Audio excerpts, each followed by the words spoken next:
Morning Bay Farm, it's Kate and Hank, and today we wanted to show you a fun science experiment you can do with shaving cream. At our house. At our house, exactly. Sit up straight for me, buddy. Okay, so the first thing we have is a glass of water, and in this case, the water represents the air. And so Hank is going to show you how to make a cloud representing water vapor using shaving cream. So go ahead.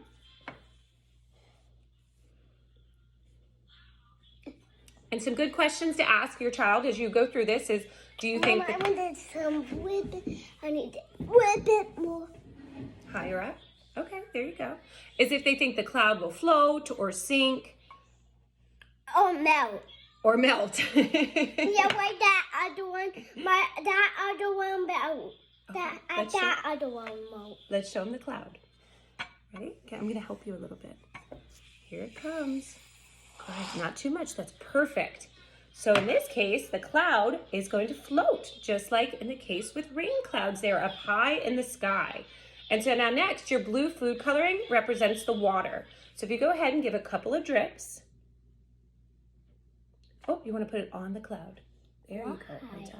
Because we're going to see if it sinks or if it stays up. And so now you can see the water represents the rain, or the blue food coloring represents the raindrops.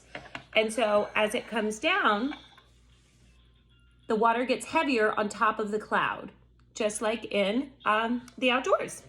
And so it's kind of fun. It can sit for a while. It's not raining, Mom. It is raining. If you look down low. You see all the pieces coming out?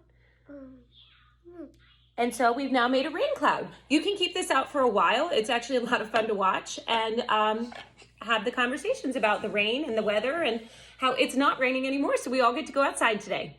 I hope you guys enjoy. Have fun. Bye.